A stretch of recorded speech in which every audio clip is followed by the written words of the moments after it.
Bonjour la communauté, voilà, j'espère que vous allez bien.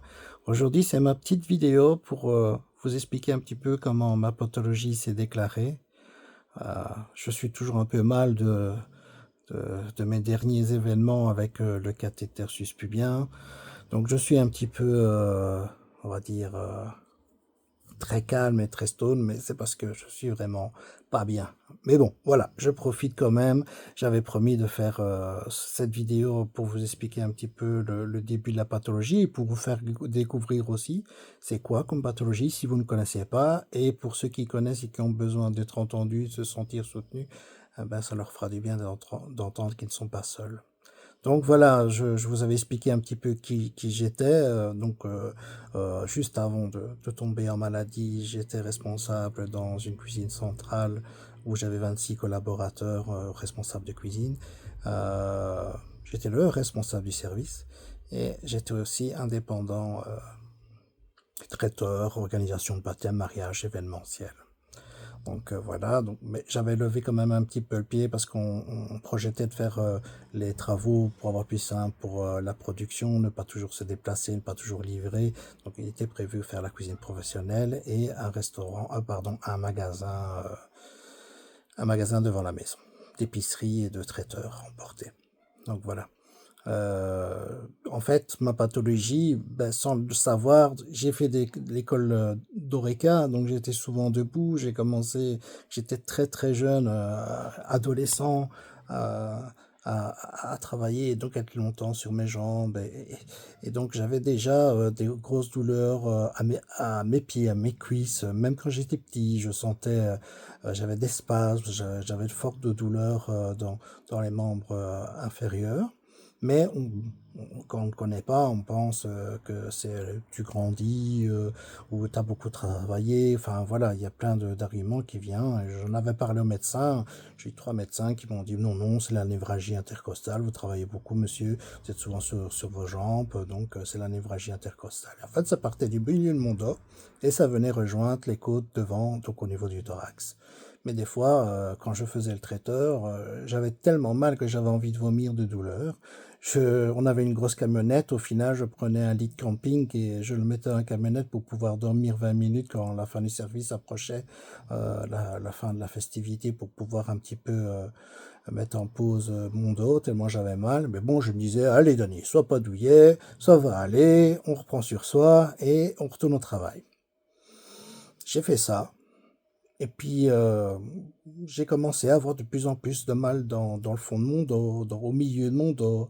De temps en temps, je croyais que j'avais un message, parce que je croyais que mon GSM était dans ma poche et j'avais pas de GSM, donc je savais pas voir le vibreur qui m'alertait pour un message, le pied qui s'endormait. J'ai eu de plus en plus ça. euh, des douleurs à l'urètre, j'ai commencé aussi à ce moment-là. Et puis, un jour, ben, j'étais assis par terre, les jambes croisées, et ma jambe s'est endormie. Ma jambe droite s'est endormie totalement avec le pied, les orteils, tout ça.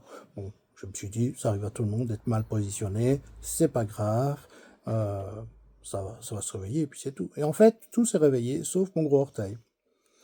C'est tout. Moi, j'ai pas prêté plus attention à ça. J'ai jamais été très fervent d'aller chez le médecin.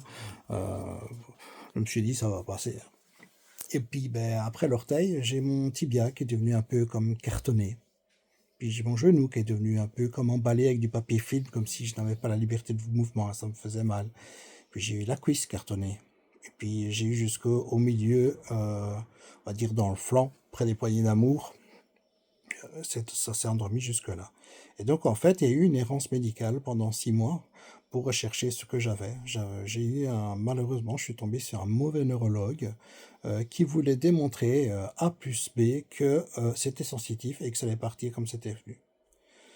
Chaque fois que j'allais, il me posait des questions vraiment ridicules, genre pourquoi vous marchez comme ça quand il m'a demandé de me mettre sur la pointe des pieds, parce que ça fait partie des tests au niveau des neurones.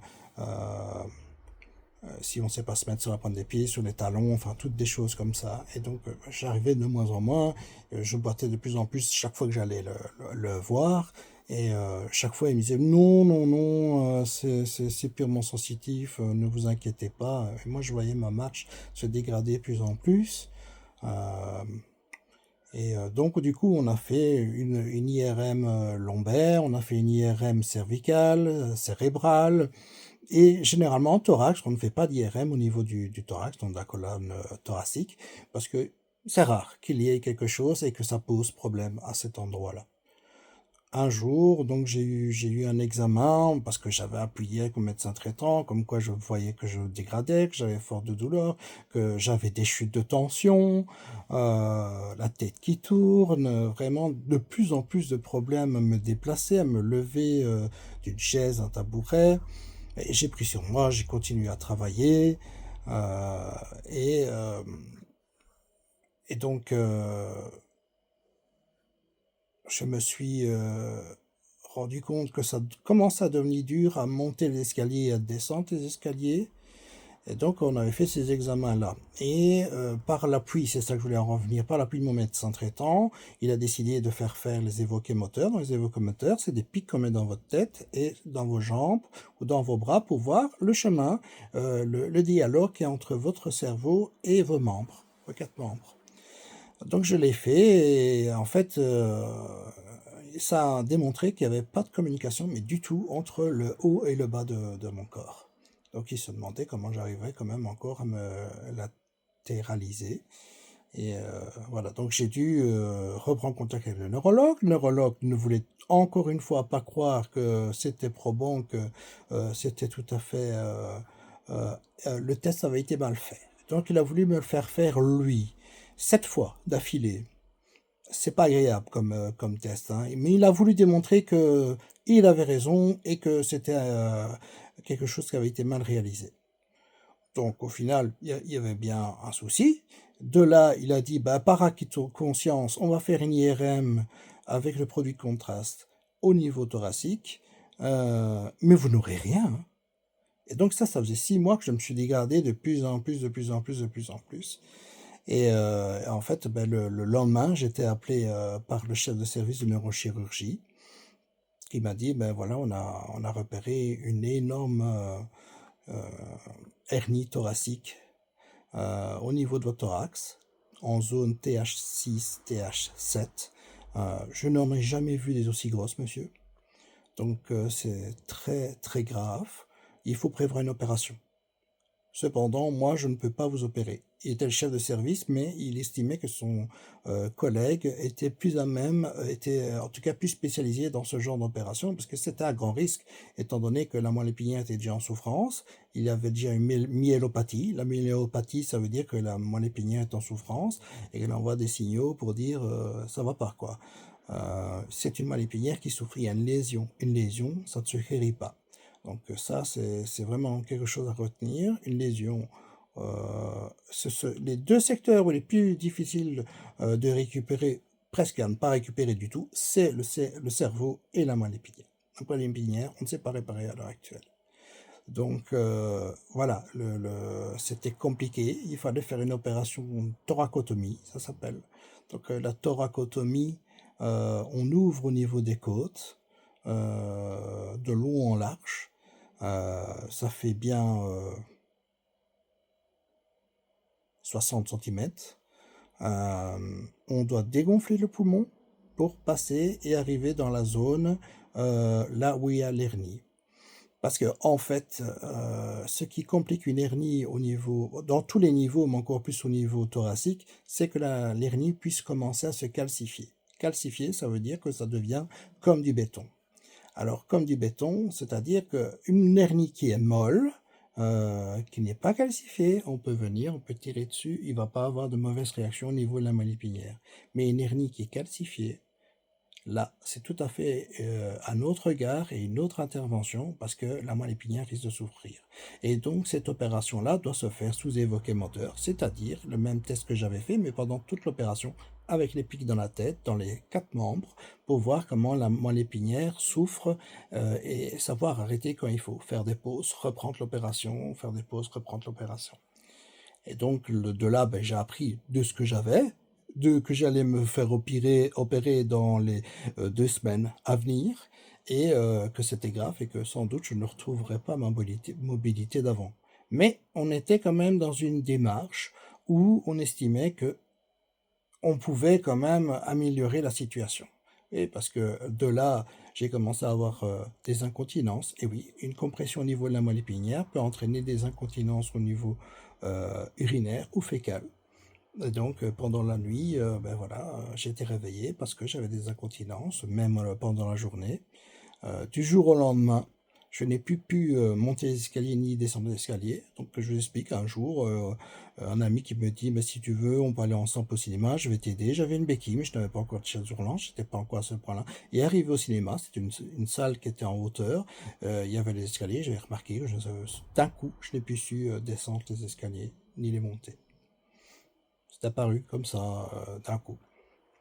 Donc, on est arrivé là où il a fallu que je dorme dans le divan malgré ma situation au niveau de la moelle épinière, au niveau de la souffrance du dos. Il a fallu, ben, le bureau du traiteur est devenu ma chambre médicale, où on a retiré le bureau, on, on a arrangé pour que j'ai le plus facile. On a dû commander un premier lit qui n'était pas médical parce que on n'était pas parti dans une optique où ça allait devenir de plus en plus pire et que ça allait être dégénératif. Et donc on se disait, ça va être momentané, je vais retrouver mon lit, je vais retrouver mon travail, je vais tout retrouver, ça va revenir, ça va être long, on va avoir de la revalidation, mais ça va bien se passer. Donc on s'était dit, on fait le moins de frais possible au niveau de la nouvelle pièce, du bureau du traiteur à transformer en chambre médicale et ça ira. Et donc, on a dû tout s'organiser. La salle de bain n'était plus adaptée. J'ai dû avoir des infirmières qui viennent me laver à la maison parce que je ne savais plus. Je ne savais plus me baisser, ni me laver correctement, comme tout à chacun. Je ne savais plus accéder à la douche parce qu'il y avait une marche et je ne savais pas monter cette marche. La baignoire, fallait oublier. Et donc, ben voilà, les infirmières ont commencé comme ça à me laver avec une bassine. Donc, tout est tombé en même temps.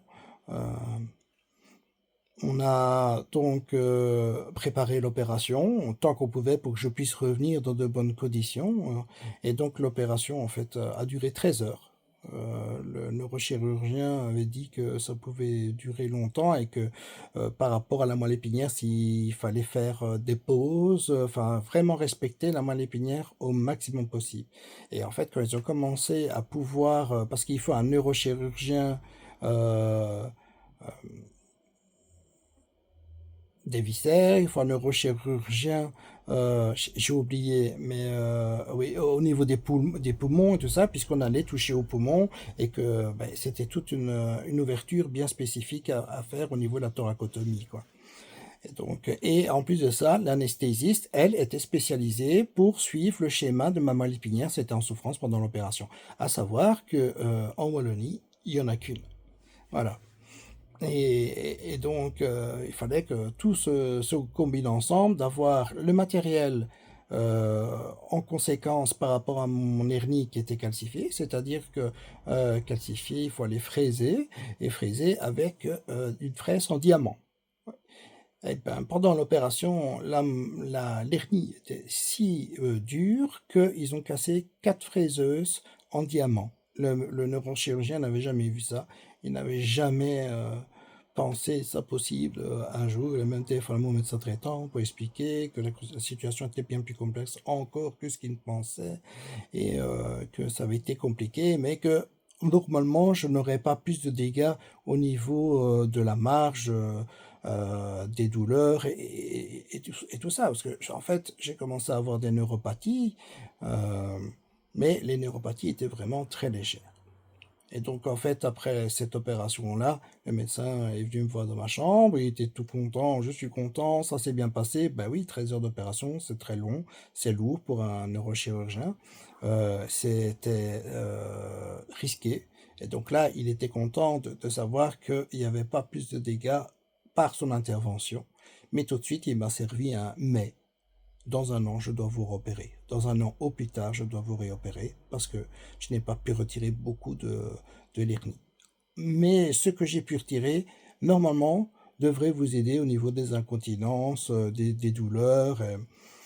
Et donc, voilà, après ça, j'ai fait la revalidation. Après cette première opération, j'ai dû aller dans un hôpital de revalidation où j'avais kiné, j'allais dans une salle et on travaillait tout ce qui était mobilité, fine mobilité tous les jours pendant un petit mois. Et donc voilà, je suis resté oui, 2 semaines et demie après mon opération dans l'hôpital normal et puis j'ai été en revalidation un petit mois. Donc voilà, ça c'est le premier stade euh, de comment a commencé ma pathologie, comment elle s'est déclarée plus intensive, plus douloureuse, plus handicapante, et cette première opération. Voilà. Donc je vais refaire après un live où je vais expliquer qu'est-ce qui s'est passé après cette première opération. Comme ça, ce n'est pas trop long. Je vous souhaite une bonne journée. N'hésitez pas à intervenir si vous avez besoin d'informations par rapport à la pathologie, si vous voulez me donner du soutien. Voilà. Tout est bienvenu. Et comme je vous dis tout le temps, on nourrit la lumière et avec le sourire, ça aide à voir arriver le lendemain. Voilà. À très bientôt et bienvenue sur Harmonicam si vous êtes nouveau. Merci beaucoup. N'oubliez pas qu'il y a une chaîne YouTube, qu'il y a une page Facebook et qu'il y a aussi un TikTok. Une bonne journée.